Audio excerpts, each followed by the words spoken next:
چند روزی که مرا لخت جگر می نالد، از غمت خواهر جان هر دو بسر می نالد. پاره پاره دل من ریش بشد از غم تو، دل ریشم سر شب تا به سحر می نالد. ز سحر تا دم شب باز نگیرد آرام، بهر این فاجعه پر خطر می نالد.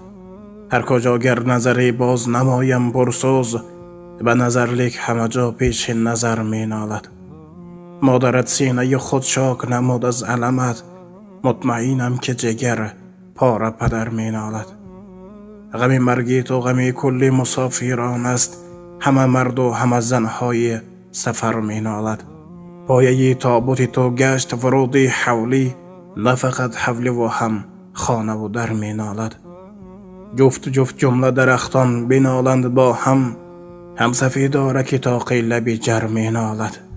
آسمان پاره کند سینه خود اشک ریزد، اختر و ارض و هم شمس و قمر می نالد. ای هویدا همه را ماندی به درد و ماتم، از فراقت همه کور و همه کر می نالد. ریزه ریزه بشود قاتل بی وجدانت، قدمی غم زده همراهی اثر می نالد. تو بودی پاک و بهشتی بروی سوی بهشت، آن بد اخلاق حرامی به سقر می نالد. تا کنون گریه نمود از غم دهر محکم پر، ز غمت لیک هزار بار دیگر می نالد. چند روزی که مرا لخت جگر می نالد، ز غمت خواهر جان هر دو بسر می نالد. پاره پاره دل من ریش بشد از غم تو، دل ریشم سر شب تا به سحر می نالد.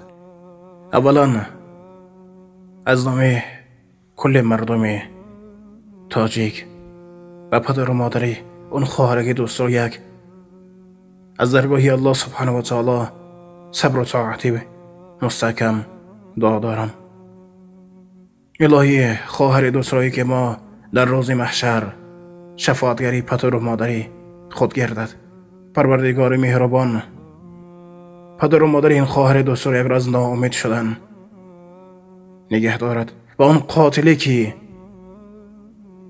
قصد جان این خواهرکی دوستایی که ما کرد، الهی روزی خوش را نبینه و با اون سودیه هایی که حکم میبرارند حکمی موافق به این نامردی بدبختی خدا زده قرار کنند.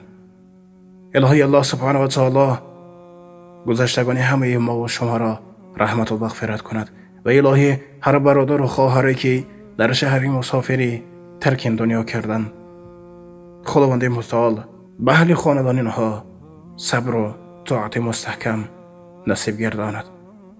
الهی الله سبحانه و تعالی از مرگ بی مهلت هر یک ما و شما را نگه دارد و صحت و سلامت و نزد پدر و مادر و نزد خویش و اقرب و به وطن خود برگشتن را نصیب روز گرداند و هر برادر و خواهری که به نیت کار به سفر رفتند برای کار و رزق روزی حلال نصیب گرداند و از خوف و خطر، از حق مردم خوردن، از قصد نابکاران در حفاظت خودش نگه بدارد.